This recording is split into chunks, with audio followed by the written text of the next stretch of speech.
Today I'm out at Warrawee, near Hornsby, and basically this is a bit of a doozy today. So the customers just moved in here and they want to get NBN and TPG.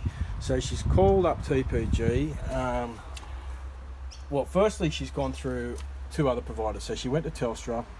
They said they can't give her a phone line or internet service here. Then she's gone to TPG. TPG said, yep, no worries, signed her up to a contract. They've sent out a technician and they said there's no lead-in cable. Now, it's not only do they have a lead-in cable, there's actually no network cable here. This house has never been connected into the Telstra network, or it's going to be unable to be connected to the NBN network because the network stops at their neighbour's house next door. So on their services, Telstra's basically told them, nope, sorry, we can't help you, we can't give you a service. NBN's told them, sorry, we can't help you, we can't give them a service. The TPG has mistakenly given them a contract, but they're going to get out of that now. We've just given them some information to go back to TPG with, and also advise them, if not, to go to the TIO. So I'm just going to do this little video just so that the customer can use this, because English is not their first language. So you can see there they've got a 2.5 earth cable running down that conduit. Now they're already connected to Optus cable. So this house at one stage was connected to Optus cable. Now that's already still connected to the pole outside. So we're just going to go out now and show you. That's the house just in there. And this pole here, you can see there's that 2.5 earthing cable. Now that moves, that's all moving freely. That's fine. And that other one there is going up and is connected to the Optus tap-out box. So they can use Optus cable for now. So we've advised them to go with Optus cable for now.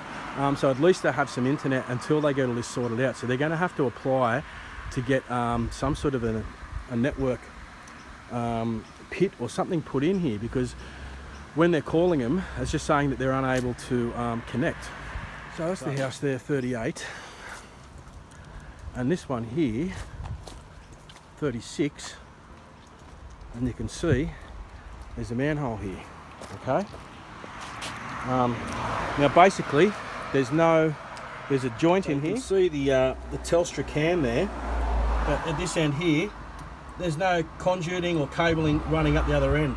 There's a temp pair that goes there, which is to a little pit just here, but that temp pair is going directly into that house. That's the customer's leading cable. And there's nothing going back up that end of the street. And the house on the corner is connected via the other street, which I'll just quickly show you now. So that's the customer's house, that's 38 there. And this house,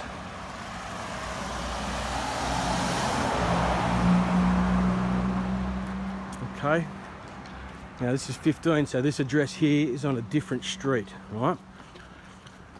But there's no pits, nothing along here, right? And so this house here is connected via a Telstra pit down here, right? And this one is the end of that network.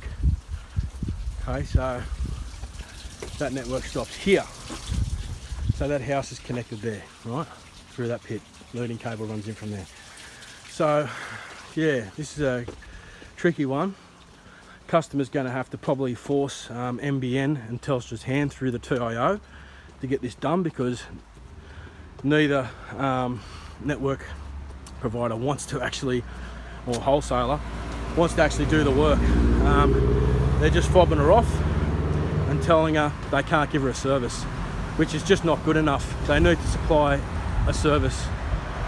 So they're going to need to extend this network, and I would say put a pit right here near this pole where she's got her lead-in cable coming to her. So if they put a pit here, then she's going to be okay.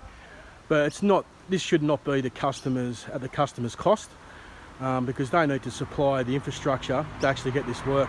Now she's got text messages and emails basically saying there's no network here, so she can use that with the TIO to make them act. So I'll be emailing this to the customer now.